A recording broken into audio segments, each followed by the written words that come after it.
Previously on Sisterwives. Robyn calls this expression his murder face. This is my favorite part of the episode. She told him he can't show that when he's around the kids, but he does so anyway.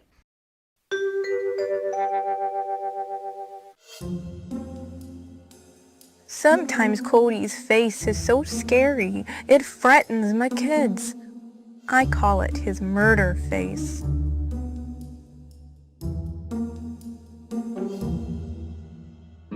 Remember, son, I'll always love you, as long as you stay loyal. Kody, remember to smile, Kody. I don't want you to scare the kids.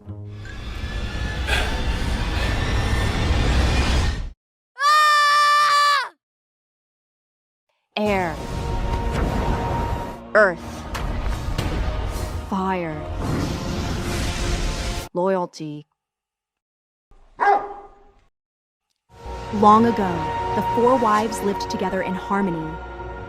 Then, everything changed when the Phoenix wife demanded more. Only the patriarch, husband to all four elements, could play fair. But when the OG wives needed him most, he vanished. 18 seasons passed, and we have discovered the new star, an airbender named Christine. And although her cooking spin-off is just okay, she has a lot to live up to before she's ready to save anything. But I believe Christine can save this show.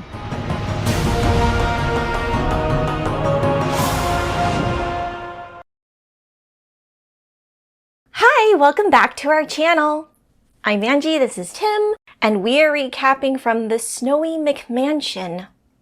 It didn't look like that much snow. We've seen more snow where we are. I think that Kody is exaggerating. He said there was 8 feet of snow. If it was 8 feet snow, he'd be snowed into his entire house because he couldn't open the door. Oh, is that how it works? He should have told us over what span of time he gets 8 feet. Anyway, we're getting into the weeds. We should probably keep going. We both used to live in Idaho, so we have a couple of bad winters under our belt. Snow doesn't really faze us. I have no announcements again, so let's jump right in. Sisterwives Season 19, Episode 9, Baptism by Fire.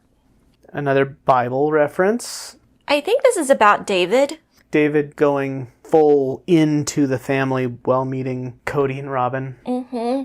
This could have been a 22-minute episode, and it still would have felt like it was stretched out.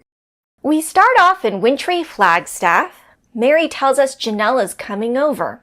Janelle emphasizes that although they may not be BFFs, she and Meri should share a vested interest in extracting their equity from Coyote Pass, which of course is co-owned by their greedy ex. Janelle says something strange. She claims to have not seen Meri in almost a year, even though they met at Logan's wedding, which happened in October 2022, and it is supposedly sometime in winter 2023. So again, I have no clue where we are in the timeline. What's there to say about this show? They show us stuff completely out of order in order to try to maintain a narrative, and it just gets tiresome over time. It certainly makes it hard for the fans to follow along with what they're telling us. I wonder what percentage of the fans are the hardcore fans that try to estimate when things happen, and how many just don't care or notice. I don't know. I'm only exposed to the hardcore ones on Reddit. I don't know what a casual viewer of this show looks like. Me either. It's a mystery. Anyways, speaking of mysteries, Janelle hasn't the faintest clue why Meri's house is all packed. She is giving a bunch of stuff away because she is moving. Meri sets up chairs for them to talk. You can tell Meri is really anxious because she's holding what looks to be a second memory bear on her lap. Because remember, the other memory bear was sitting in her carriage house? Yeah. She's thinking, okay, I need my mama with me to get through this because I'm not comfortable when I'm near family. Janelle in particular? Mm-hmm. They've always mixed about as well as water and oil. Where do you think that came from? There's a lot of theories because supposedly they were on good terms before Janelle married Kody. Kody and Meri were on good terms before Meri married Kody. And then they got married. So marriage to Kody, that's the common denominator. I don't know what either of these women saw in Kody. Anyway, they don't get along and they're talking. Back to the conversation, Janelle describes Meri as someone who is loyal to a fault. She repeats something that Kody once said, and that the former first wife is akin to a dog who just keeps going back to their master. The fact that Meri has officially gotten a release means that she is really done with him. I find this kind of ironic because in the past, we've kind of said the same thing about Janelle. And that she was super unwilling to criticize Kody. Mm-hmm. A lot of the things Meri is criticized for, Janelle has also done. I'm thinking of the time when Meri's house was an empty nest and she was telling the family, I might be doing my own projects, so I feel that would give me a lot of fulfillment, and a lot of her sister wives gave her a lot of flack. And now we have Janelle saying, I'm gonna be independent and do my own thing. And the consensus is usually, go Janelle! Yeah, nobody in the show comes out smelling like roses. When Janelle realizes that Meri has also given Kody the boot, she tries to relate. She conveys how the attic conversation last episode went. She is also done with Kody, and that realization has brought her continued peace. Both women lament how their family structure crumbled. None of the OG3 ever could have expected for things to end up the way they did. I mean, it's slightly different because Meri didn't want to go, really, but just came to terms with the fact that she had to. She's not really in the same boat as Janelle and Christine. That becomes painfully obvious later on in the episode. Yes, when Meri meets up with Christine. It doesn't take long for Janelle to get down to the brass tacks. What are they going to do with the property? The money is due in 75 days. Yeah, Janelle tells us that she's trying to warn Meri about this, but I find it very hard to believe that Meri wouldn't have already known, so I'm not sure why this meeting is even happening. It's possible Meri would be in the dark about certain things. Like she just doesn't care? Yeah, she's independently wealthy. She might not care as much as Janelle because she has her MLM and her B&B money. This is interesting. Janelle is framing this like she's trying to do Meri a favor here, but personally, I got the feeling that maybe Janelle was trying to get leverage on Kody by enlisting Meri, maybe. That's just the cynic in me, but... And we know that fails. Let's see why it went down that way. For some reason, Meri is not startled by this deadline. She chalks up the delay to the family having to prioritize other bills. Besides, she didn't worry about it since she was under the impression Janelle was handling the finances just fine. I mean, that's what we all thought too. Janelle rejects that assumption, saying she is just their bookkeeper. She doesn't actually have control where money is spent. Janelle believes Kody has been lying to the other women that she herself is in charge of the finances, just like in the good old days. Kody was always in charge of the finances. Janelle was just the one that was there to yell at him about it. As we know, she's not in charge of the finances, because if she were, she would not be in such a desperate situation. Meri is very comfortably living financially at this moment. Janelle is make or break at this juncture. Meri seems to suggest that Kody has their backs, so she was not worried about the note. Janelle rebuts this, saying if they do pay off the land and resell it, there is a possibility Kody and Robyn will keep the entirety of its value, despite the fact Meri is entitled to at least a quarter. Meri continues to put her faith in Kody, saying in the past her ex would think of creative means to get the money that was due. Illegal stuff. She uses the phrase, he robs Peter to pay Paul. I mean, there's certainly a lot of Robyn going on, that's for sure. I shudder to think about how to manage the finances of a family like this. It would be scrimping and saving, taking from here to pay off this here. It must have been a nightmare. Just to keep your head above water with 20-plus person family.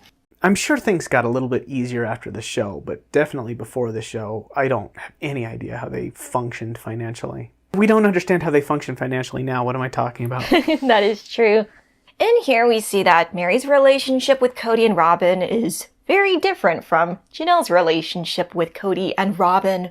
She claims to not be taking sides at all. Meri believes her performative ex will come through in the end and be a gentleman about giving her and Janelle equal shares of the land. We see just how differently Meri has been treated than Janelle throughout their marriage. I'm sure that Janelle has gotten the short stick over and over again because she doesn't really raise her voice very often. But Meri, on the other hand, she never stops raising her voice when it comes to money. I thought Meri was getting the short stick as of recent seasons because, as we know, just last season they explicitly told her the most Meri will get is 2 of the 14 lots. Janelle, Kody, and Robyn will each have 4, even though Meri supposedly sunk in an equal share of money into it. That sounds like such garbage. So I don't know why Meri's so team Kody and Robyn again. She keeps affirming to the viewers she's not in any club, but she's still super defensive of Kody and Robyn. So there's a couple of different ways to read this. It's either that Meri just has an extremely different experience dealing with Kody and Robyn, which is true. And another part is maybe she just doesn't like Janelle. Why, you think she'd be like Kody? She'd just spite her even though it would hurt her financially?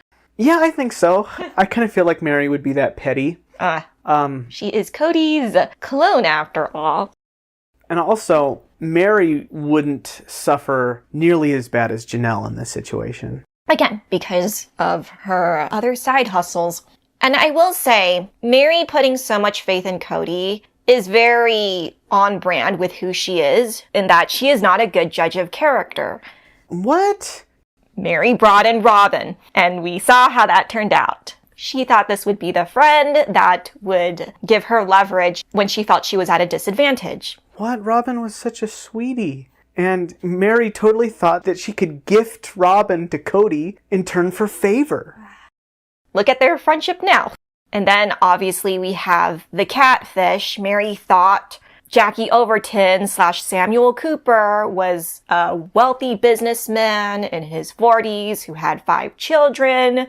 2 of those children were supposedly twins, and Leon kept telling them, this is not who they say they are. Please listen to me. And Meri's like, you're just being pessimistic. You're just being cynical. And as we know, before the show even aired, Kody did some emotionally destructive things towards Meri with melting the symbol of their covenant. And what does Meri say? He's going to take care of all of us. He is a gentleman in the end. And so Meri is easily duped. Yes.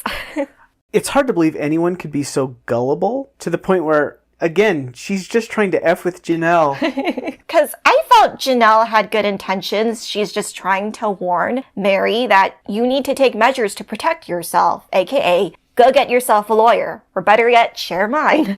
Meri makes a face before responding with, sorry you feel like that. I don't know why Meri always acts like this. Sorry you feel like that is the most condescending attitude.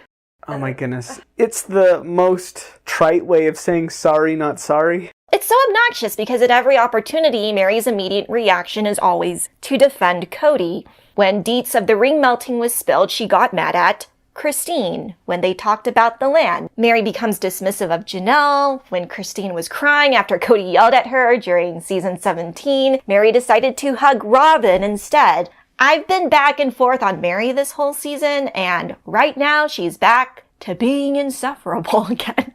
I'm sorry for anyone who's a Meri fan. My opinion will probably change in the next episode. Like Tim said before, all 5 of these adults are like bobbleheads, and it's just a matter of whose head is slightly bouncing above someone else's at any given point in time, because they all suck. There's this narrative in the sisterwives fandom that some of these people are heroes and some of them are villains, and no, they're just people on a crappy reality television show. Don't root for a single person, because you will be disappointed. Never meet your heroes. And if any of these are your heroes, get new ones. Get new heroes. Janelle reiterates that she is awkward and uncomfortable with Meri, which is something that a lot of people have said. She suspects that right after they're done filming, Meri might possibly tattle all of their talking points back to Kody. Yeah, these two hate each other. Yes. Anyways, speaking of Kody, we segue to what's going over at the McMansion. Kody is doing some outdoor work again. This time he is driving around in an ATV with a plow attached to it. I bet he tried to get that as a tax write-off for the show. The ATV or the attachment? The attachment. We've already seen the ATVs. Okay. I would totally think he would put that as a business write-off. This whole scene with Kody in the snow is just a desperate attempt to try to make TV. It's really pathetic. Ari seems a lot older in this scene. Yeah, Ariella's age is all over the place. This is probably around the time they shot the Jenga scene. Oh, you think? Because the Thanksgiving dinner, she is a lot shorter. Kody puts his entire Robyn family to work. They need to remove the 8 feet of snow surrounding the gigantic house, and they're starting with unburying his truck. This is something the kiddos are definitely not used to, since Ari proceeds to stab Kody's buried truck with her shovel. He does his best to not use his murder face on her. I did honestly enjoy how upset he looked. When she hit it. He looked like somebody had just cut off his hand. Yeah, I felt like that was something that could have been easily buffed out. Unclear. She could have dented it. She could have scratched it real bad. Either way, I'm glad that Kody was in pain. I feel that if Kody wanted a job done right, then he shouldn't have involved his smaller children, because they will do things like scratch up your car. Yeah, you don't get your 12-year-old to do your taxes and then get mad when you get audited. If you want it done well, do it your damn self, Kody. He wants to do a family activity with them, because what did he say? They are always connecting or something? Robyn, me, and my children are all connecting constantly. It's an energy of connection. I don't know. I thought the entire family looked confused because they'd never done manual labor before. Because we know Truly be helping to shovel the walk. If Truly was here, she could have had it all done in 40 minutes. We head on over to Salt Lake City. Christine, in true fashion, is continuing to accelerate hers and David's relationship. For this episode, they are going house hunting together. They're not engaged, but they're buying a house together. I mean, they obviously intend to get married, but right now it's not official. It's super duper fast. And also, this is the most boring part of the episode. Why do they think that we want to look at houses that they're not going to buy? It's filler. I suspect, again, a lot of stuff was cut out because they don't want to make certain characters a storyline, so they had to drag every damn thing out. Yes. Max needs to have a double speed feature to get through this show. Like on YouTube. I can't remember. I don't know if Hulu does that. Hulu has ads. That's why I watch on Max. Anyways, Christine and David meet up with their realtor to get a tour of the first house. Right off the bat, Christine is impressed with the huge driveway. She belabors that their new house needs to be big enough for family get-togethers. Only, she doesn't want any of their adult children to actually live with them.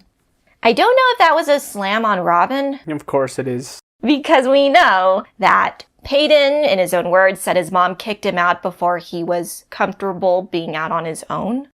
In hindsight, he said that was the best thing she could have done for him since he was being stagnant about his own goals. But yeah, Christine is the anti-Robyn in the sense she wants her kids out of the house as soon as possible. I'm guessing it's also because Christine doesn't want to lower her volume when she's interacting with David sexually. I'm just kidding. I'm somewhere in the middle. I'm more like Janelle, where kids can stay with you because they could still be saving up to make a down payment on a house. I'm not like Robyn, where I need to have my house, have guest houses because I don't want my kids to leave.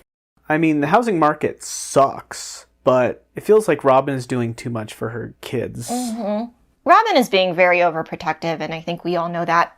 David admits that he and his girlfriend are moving very fast. He brings up the story of his own parents where his father proposed to his mother after knowing her for only a week.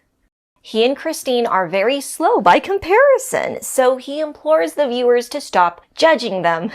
And I'm thinking, David, your parents are an extreme example. That doesn't mean you guys aren't moving fast. A week? Seriously?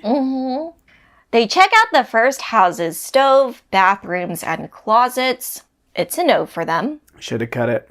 They arrive to the second house that is still under construction. Because it's unfinished, David still thinks he can make it to what he wants. It has a lot of potential, because we know David is also in the construction business. We'll get into that at the party.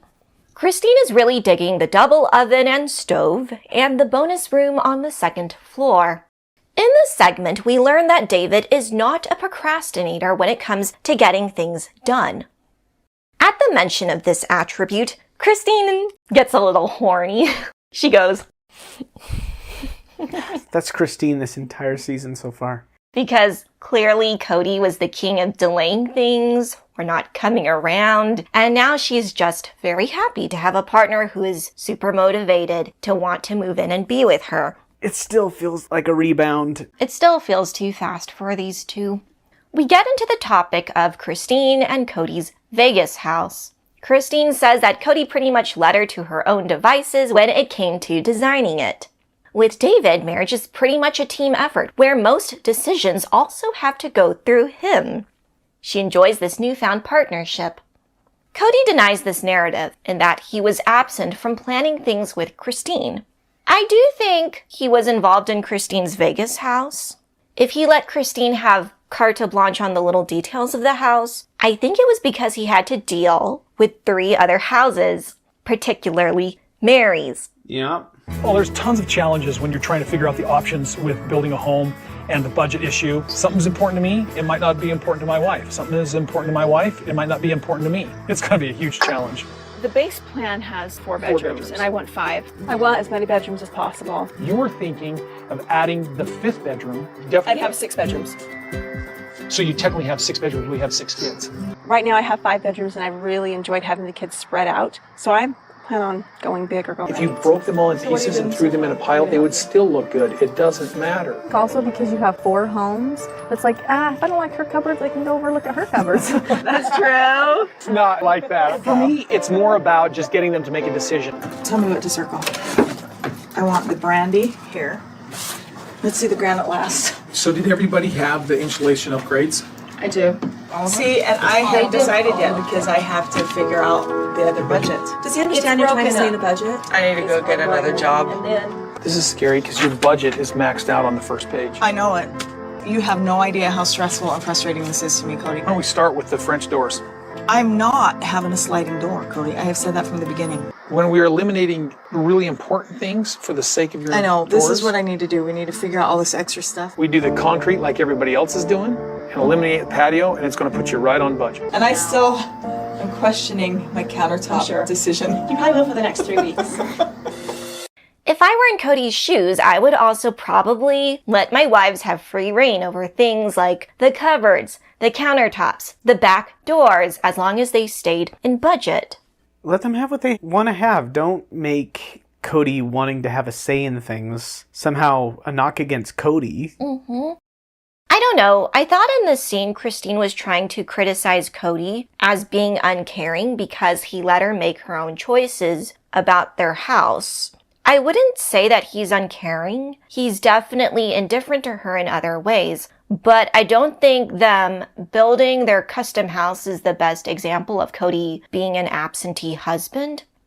I think Christine is being a little unfair here, mostly because we all agree that Kody's terrible, but this one kind of feels like Christine is reaching, which she doesn't need to do.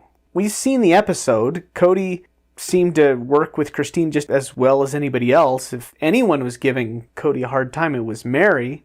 I kind of get the feeling that when you are A polygamist, you have to run around solving problems and you leave the other marriages on autopilot. Does this mean Christine was not a good fit for polygamy? No, of course not. We all know that. Christine clearly was expecting very, very different things from polygamy, and she didn't get those things, but she was also crazy to expect them. Speaking of unrealistic expectations, she does continue comparing her past marriage to Kody and Robyn's.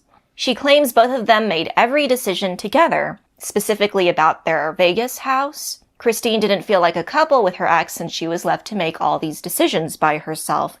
I was watching that season 5 episode again, and I was under the impression that Kody was making those decisions with every wife. Again, particularly with Meri. I'm not actually that excited about picking out carpet colors. It's like I'm more like there to make them feel secure about the color that they pick out, just like I just want a decision made. So this is something that I really want to just hurry through because I just want to get it done. So we actually have to pick a color. That goes with your tile. I was sitting there looking over all these great options, and for me to sit and worry about it, I just felt, you know what, there's so much more important things. I just feel blessed and lucky that I get this home. Here's what we have left. This is So at this point, I'm not going to be able to do the cement pad unless I pay out of pocket for it. Because I would rather have blinds than a pad out the back, because we can always pour a pad. You know what I mean? Then you have to start allowing the children to go to the backyard through the front door because they're just going to drag dirt right in. Do you understand? You have really anything to work with technically because you are already $200 over budget. Am I really over budget? You're over budget by $200, and that's before we pick out what is potentially $5,000 worth of stuff. And I really don't want to do the upgraded carpet. Do you even want to see it? Just for fun. Kody was just rushing through this, and he was just going to get it done. I don't want you thinking. And I want, yeah, you didn't want me No, thinking. if you start thinking, you're going to add on more and more and more. I can be very practical and very logical.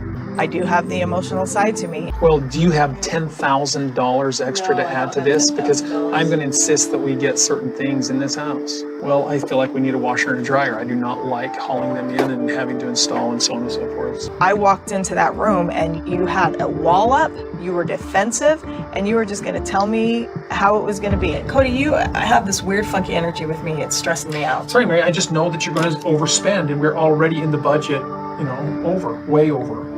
So I'm just trying to make sure that we keep ourselves Okay, I need you to not have this on energy. task. You need to. He just kept throwing this negative, defensive, emotional energy toward me. I didn't feel like I deserved the attitude that I was getting from him, and I wasn't sure why I was getting it so forcefully. If memory serves me right, Christine wanted some type of stone on the exterior of her house, and Kody wanted to give her extra budget to Meri. I don't think that was fair of him to suggest, but he isn't a jerk for the reason Christine is purporting in that he was only making decisions about Robyn's house. I felt as if he was doing that with every wife.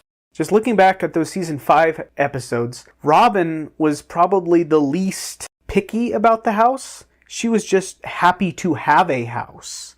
I think it is revisionist history to try to say that Robyn was demanding more back then because we were all complaining about the wet bar and the French doors. Nobody was pointing at Robyn, but now, because after the fact everybody has dogpiled on Robyn, they've retroactively made Robyn the instigator in that situation, and she kind of really wasn't. Do you think Robyn demanded her backyard to be the nicest of all the 4 houses? I equally believe that she could have done that, but also believe that Kody could have demanded it himself. We need to protect Robyn's asset. Yes. So I'm kind of a Schrodinger's cat in that situation. I believe those both to be 100% true, even though they technically are mutually exclusive. Christine in the episode does say that it wasn't until later she realized how in-depth Kody and Robyn were about making decisions about their house. So it's possible that the scenes where Robyn is saying, I'm okay with any upgrade or any installation, she was very lax about it. Again, I don't know who's putting on a performance at any point in time. Also, how did she later on find out that Kody was so involved with Robyn's house? Who would she have found that out from other than Kody and Robyn? I have no clue. Back to the house hunt. They go to the 3rd house that has the garage space they were looking for, but lacks in everything else. They decide to call it a day and resume the house hunt after Gwen's engagement party. Yeah, they just wasted her time for no real reason. Christine ends this segment by voicing she hopes Janelle and Meri are transitioning into a fulfilling life post-polygamy as well. I kind of got the feeling that she just wants Janelle and Meri to validate her own choices rather than actually caring what they do. Because, again, their exit from the family is not the same as Christine's exactly. And they keep trying to explain that to Christine, but Christine doesn't want to hear it. Yeah, Christine is in this unfamiliar place where she's trying to figure out this new phase in her life, and she's trying to get Meri and Janelle's validation to help her feel more confident. Yeah, that's what I'm thinking too. Fast forward, or backward, however many weeks. Who knows? Could have been yesterday. Christine and David are renting an Airbnb to host Gwendolyn's bridal shower. Christine predicts that Robyn and Kody aren't coming, but Meri is. Let's see if that comes true. All the family members that reside in Utah have decided to carpool in one vehicle to Flagstaff. The 16-hour round trip made it so David was even better acquainted with Christine's children. I think David's youngest child, Max, was also in attendance. I don't want to become acquainted with anybody for 16 hours. That is a very long drive. I don't know if they stayed in Arizona for a while. Okay, so it was driving across Utah? Utah to Arizona, that's 8 hours. Oh going back. That's the most boring drive. There's nothing between Salt Lake, I guess Provo, What about that canyon? Oh yeah, I mean the canyon's nice, but it's like 20-minute drive. But it is just hours of nothing before you get to St. George and then you get to Mesquite and into Arizona. That is the worst drive. I'd rather drive from St. George to LA than up and down Utah. It's so boring. Also, that's where Parowan is, right in the middle, where it's the most boring. So, what does that tell you? They should have picked up Meri? No, she came by herself, of course. All right. They arrive, and David meets a couple of Janelle's kids. This also seems to be the first time Gabe is meeting his nephews, Ace and Archer. Christine explains what she knows of Bea, Gwen's fiancé. She thinks she's very sweet and someone her daughter adores. She always finds it a relief when her children have found their person. The producers then ask Kody of his opinion of the engagement. He recalls the time when Gwendolyn came out as bisexual 2 seasons ago. It's Pride Month. You can't talk to me like that. I'm bisexual. I'm not only attracted to women, I'm also attracted to men and people that fall into other gender spectrums. When Mariah told us that she was gay, immediately I thought, oh, so is Gwendolyn. I knew immediately. And we've had just great conversations about it. He looks back on an experience where he came to terms about the possibility of having any gay children. He figured he would love them and would leave the judging to God. This is what he said to Leon when they came out 7 seasons ago. But what I felt was that it was my job to love. Is God's job to judge. So I am going to love without judgment. I can definitely see how Benjamin says that Kody is his liberal uncle. But to play devil's advocate, Kody says, oh, I will love them no matter what, except if they're not loyal.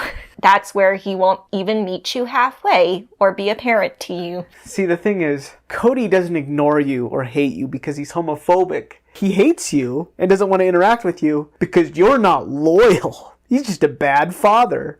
So that kind of negates that supposedly Christ-like loving stance for his children. Gabe asked David, how did he meet Christine? The father of 8 repeats the story we know so well in that Christine stalked his profile and messaged him a bunch. To actually read her DMs, he had to sign up for the $60 subscription again. That money paid off. He laughs, going, best $60 ever spent. We're so happy that we avoided this modern era of dating. I think during the period when he was getting these messages from a Christine Brown, that's when his daughter had to convene and say, oh yes, that's that lady we watch on Sisterwives. It was definitely one of those, let's do a background check on this lady to see whether or not it's worth the $60. And if she was a catfish, because that was the first thing that came to mind. I'd be so mad if I paid $60 for a catfish. Yes. We'll get to the topic of the catfish very soon. Oh, really? Okay. David shares a few words with Gwen. He tells her he's been in the drywall business for 40 plus years. He also divulges his age. For someone who hates Peyton so much, Gwen basically had the same reaction as him, in that she vomited a little when she heard about the age gap. I will repeat myself. It's not that bad when you're already in your 50s. Kody is 6 years older than Christine. Some people might point out that a 21 and a 27-year-old, which is when they got married, is a pretty big age gap. An additional 3 years isn't something to be grossed out about. Younger people have a lot less of a tolerance for age gaps. That's just a generational thing, I think. Because I remember the middle kids were doing an interview during Mykelti's engagement, and that's when they said, we believe Mykelti and Tony are perfect for each other. They also said Maddie and Caleb are perfect for each other. They're two different people. Why wouldn't they want two very different personalities? And it seems they also didn't care about Maddie and Caleb's 9-year age gap. How old was she and how old was he when they got married? I think Maddie was 19 and Caleb was 27 or 28. I mean, they're happy now, I guess. Moving on. Janelle says she is really happy that Christine is getting the fairy tale story she's always wanted. The former second wife has to inform us that she isn't at the engagement party because she had to fly out to North Carolina due to Maddie's imminent labor. Janelle does say that Christine is obsessed with this fairy tale romance love story, and that's also true. It is now time for Robyn and Kody to arrive. This surprised Christine, who was told by Gwen that her dad wasn't coming. Apparently, he changed his mind at the last minute. He was warned by another kid that Christine's new beau would be there. This new piece of information didn't deter him. I bet production said, hey, you need to go. We'll pay you $10,000 to show up. We know he went to Gwen's wedding as he should have, but he apparently missed the ceremonies. Because he was late? How did he go to the wedding but miss the ceremony? Gwen said he crashed the reception. Okay. Why show up at all? Because he's her father. I mean, but if you're going to be that late, whatever. Christine does not take this well, that Kody will be attending. She declares that the mood of the party will stop being centered around Gwen and Bea and focus more on Kody and Robyn's impending arrival. What do you think about this? I don't think that that's Christine's choice to make. I didn't think that was fair for Christine to assume. The only reason Kody and Robyn would be the number one concern is if you think Kody is already the center of the universe and everyone revolves around him. He isn't. Your newly engaged daughter is the focal point, so make it about her. But this is Christine's era. It's about her and how uncomfortable it makes her. Again, I'm not a big fan of Christine in this whole situation. I think in Gwen's Patreon or something, she said that when they were filming her engagement party, she was under the impression that she was inviting friends, aka the film crew that she was super familiar with, and she felt betrayed when they decided to make the plotline all about David meeting her dad. Which, of course, they would. That's the only reason we cared. I mean, I would have liked it if we got more info on her fiancé. I mean, Gwen's not really a main character of the show, though. They certainly try to make Mykelti one. Yeah, but only because Mykelti holds up the light that they put on Kody. I think Gwen was within her right to not want the film production to be at her wedding based on how they handled this. I completely agree. If she didn't want this to become a plot on the TV show, then she shouldn't have allowed them to film. She didn't make that mistake again. Back to the party, Kody, Robyn, and Meri walk through the door. Of course, Robyn's kids are MIA, despite the fact their mom keeps saying, My kids have really missed their siblings. The wax doesn't taste good. And there seems to be this weird wall that I can't penetrate, and we can't quite figure out why it's there. Kody and I and our kids were not invited to Christine's birthday party. It's really hard for my kids and I when we find out that the family is gathering and doing things. It stings when we find out. Gwen's engagement party is definitely something your kids were invited to. It's in town. So tell me, why aren't they here, Robyn? That's a good question. We saw the venue for this party thing. It's very, very packed in there. I have a hard time believing that the Robyn kids would have even been able to fit in there, even if they did show up. I'm sure there was space. It's an Airbnb. Okay. They could have congregated in clusters somewhere else. Maybe it's because there was a tattoo artist and Robyn didn't want that, assuming she knows anything about the entertainment. Maybe. That actually does make sense. She would try to shield her children from the evils of tattoos. So, just like with the baby sprinkle, Kody doesn't anticipate that this party will be a pleasant time for him and his pretty wife. Aspen says she has been in contact with her dad, but it's hard to maintain that relationship when he isn't close by anymore. That's normal. Back to the entertainment, there is a tattoo artist for the party. It's like the grown-up version of someone who does face painting at a party. Yeah. Because I always figured people typically prefer tattoos that they spend more time thinking about because they are permanent.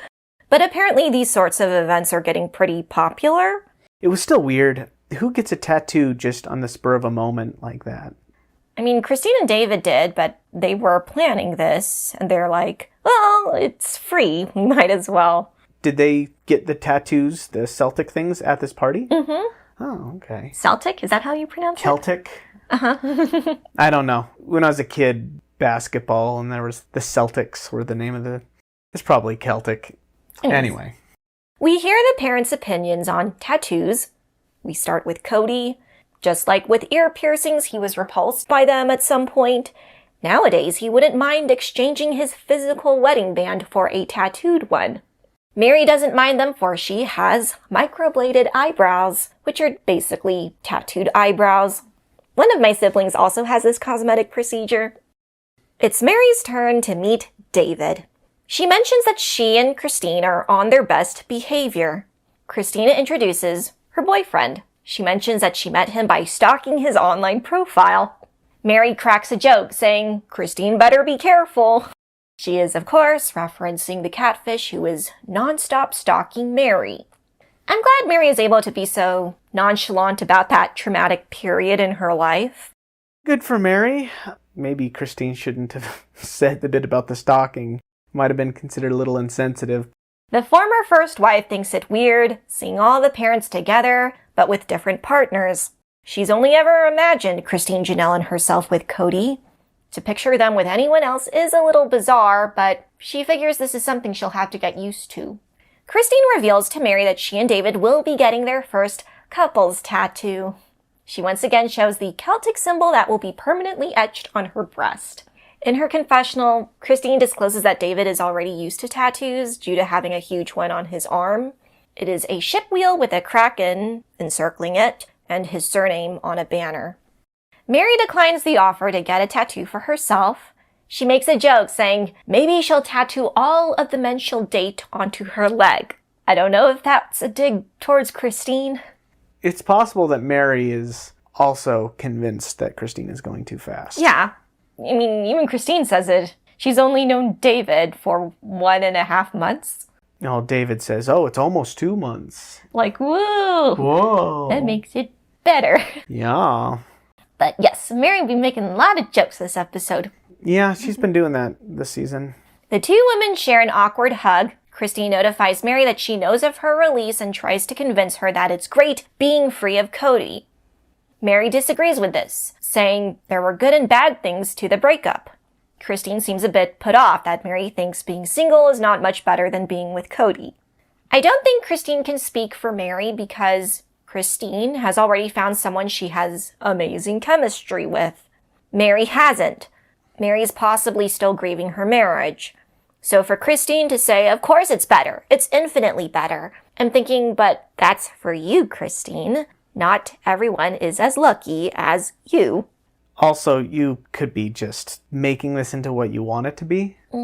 Again, she wants validation for this new stage in her life. Meri also says she isn't revealing too much to Christine since the both of them don't have a close relationship. Meri doesn't want to be vulnerable about her mixed emotions of her divorce. And aside from that, she is barely 2 months officially released and she's trying to get a clearer picture of what that other side even looks like. It's weird the way that Christine is trying to put her narrative on Meri's life, and she's laying it on thick. It reminds me of when she was talking with Janelle. Granted, I would have acted similar to Christine saying, "You're separated, aren't you divorced?" And Janelle's like, "I'm not divorced."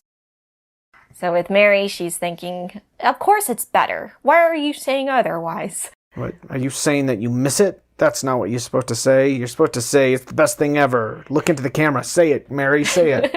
The bridal shower continues. Gwen greets her dad. He asks if Bea is getting a matching tattoo. She denies that, but asserts that it will be in the same spot as Gwen's.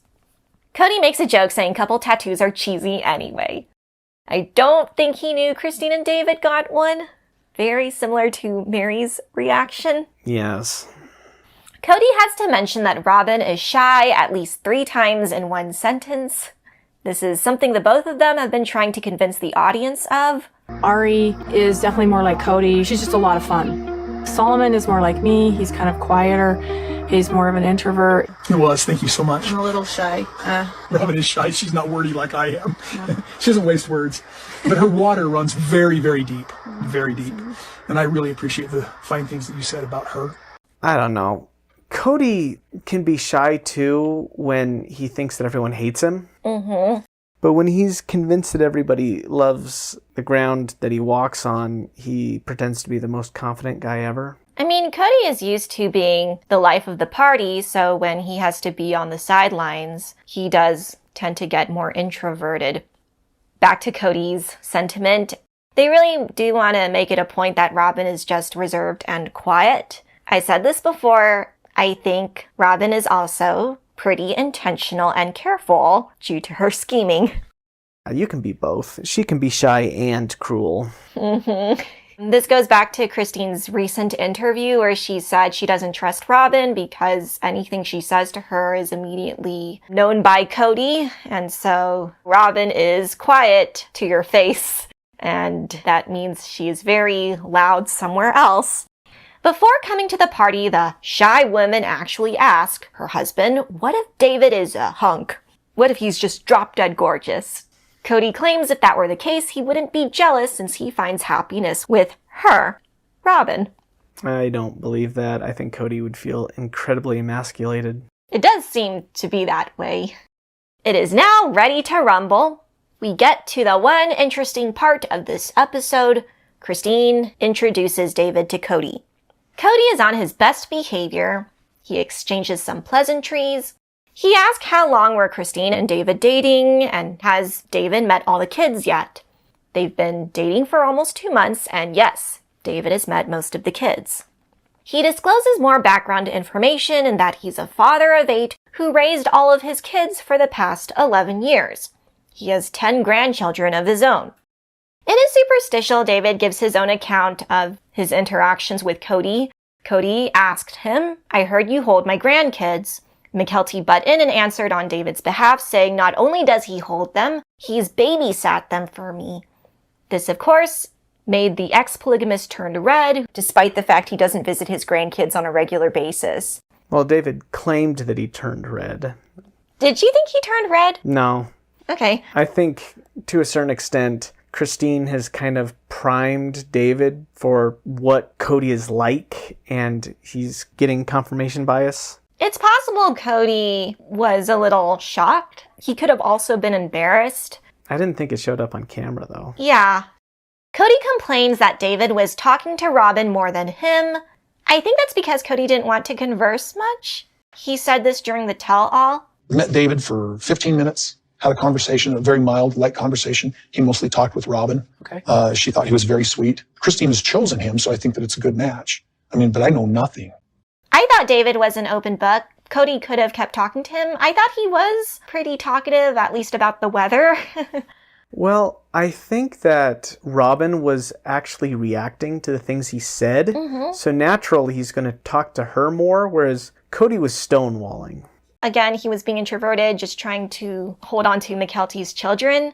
I thought you were going to say, hold on to his fragile masculinity. Yes. I don't know, maybe Kody was expecting David to ask him questions? I don't know. We didn't see the real interaction. We just saw the bits that they showed us. Mm-hmm. More bits they show us. Kody quizzes David on his kids' and grandkids' ages. David's oldest is 34, and his oldest grandchild is turning 13. So I was thinking, do you think Kody could have answered this? Do you think he knows how old Axel is in 2023? Oh, absolutely not. He sort of dissed his own grandkids during this scene. Ari is more fun than any of them, or something. Kody, you can't make that statement if you haven't seen any of Maddie's kids in almost 5 years. So, zip it. I've never been as disgusted with Kody as I was when he was trying to explain that the reason he doesn't have a relationship with his grandchildren is because his 7-year-old is just so much more fun. I couldn't even with Kody in that moment. He is a despicable, lazy piece of... And Maddie is well within her right to put that boundary with him. In this moment, Kody does cross a line from cartoon villainy to actual villainy because... It's not fun to hate him right now. It's just hate. I don't know. Is he trying to say he doesn't need his fun grandchildren because his own kids keep him young? Yeah, I think it might have been a dig at his age, maybe? He's too busy being a father to tenders to bother with grandchildren? Mm-hmm. Moving on, Aspen points out that it is important for these two men to know each other since both David and her dad will play a role in raising Truly. She's right. I wonder if Kody knows that Truly is going to be living with David in possibly a couple weeks, because in the next episode, they do finalize the decision about what house they're going to live in. Okay, I was going to say if I was in Cody's shoes, but if I was in Cody's shoes, I'd be a lot different than Kody. But if I was Kody and I wasn't a piece of shit, I would be really interested in knowing about this guy who's going to be living in the same house as my young daughter. You'd think he would care at least a little bit. But he has to keep saying, it's none of my business who Christine's dating. I don't know, he's just trying to be super aloof about her, but we certainly wouldn't judge you for this. Yeah, we would probably be supportive of you if you came out and said, I don't know how this is going to affect my daughter. But no, again, sometimes I think that Kody's completely forgotten that Truly exists. Mm-hmm. Kody is more astute than we give him credit because he does posit David is probably more than just a boyfriend, given Christine's body language around him. She was swinging off of his arm the entire conversation. It was clear that Christine was actively trying to get a rouse out of Kody. That's kind of what Christine does. Yeah, speaking of, he continues claiming not to be upset by any of Christine's major life events. She could be married next week and it wouldn't even faze him. David has to contradict this narrative, saying when Christine rested her head on David's shoulder, Kody started to get red in the face again. I didn't see it, but, maybe it didn't show up on camera. Maybe it was just his expression. To cover up the awkwardness, Kody diverted the conversation to be about the cold. He tries to claim Archer and Ace as his banditos since they have stolen his heart. Kody and Robyn look back at that engagement party as immensely uncomfortable. I definitely thought that it was uncomfortable for them. I also think that they are all adults and that they should make it work. Mm-hmm. For Gwen's sake, at the very least. Christine ends the episode by making the party about Kody and David again. Mm-hmm. She says simultaneously that this was both a test, but not really, for David. Like, every time Christine mentions Kody and Robyn, that's just proof that her focus is not on Gwen. I really would have liked if they discussed more of who Beatrice was. We know from their YouTube channel Bea was raised Mormon. In fact, she was Gwen's boss at a fast food restaurant. Or even like the topic of why did they want a tattoo artist at their party? We didn't hear anything about this new person, and I thought that was unfair on Puddle Monkey's end. Yeah, Christine again makes it all about Kody and making it about her, which is bizarre. Her kid is getting married, but all you can think about is showing off your man to your ex.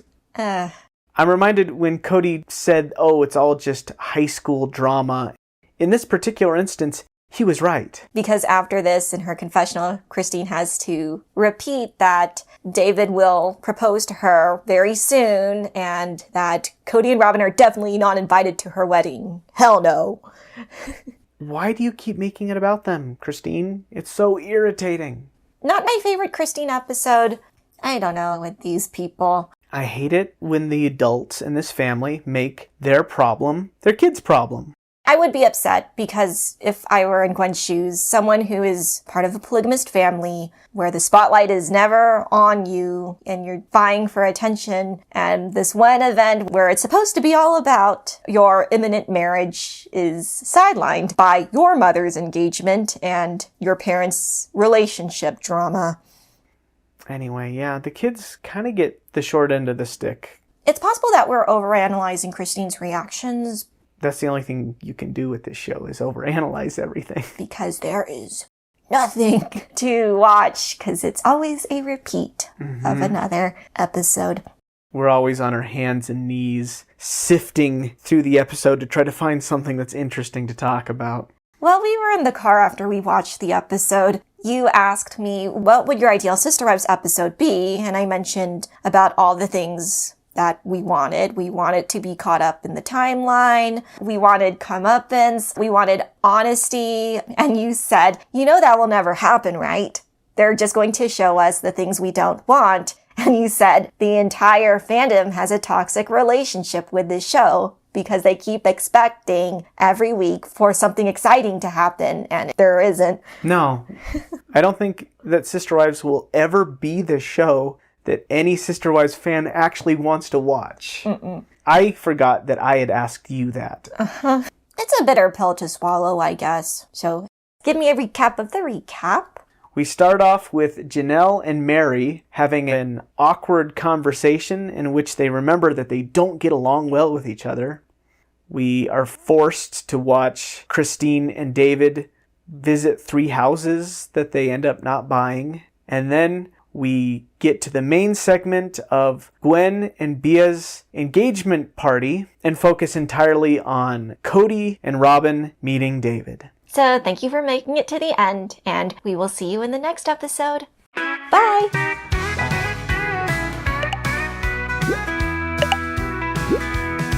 Well, Cody's down to one wife, and he's feeling kind of blue. Lost 3 out of 4, didn't have a clue.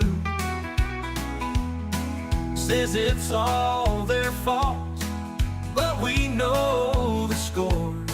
Ain't easy being Kody, no more wives at his door. Oh, Kody, Kody, what you get yourself into? 3 wives have left you, now you ain't got a clue. Pointing fingers everywhere, but it's clear to see life as a monogamist ain't your cup of tea.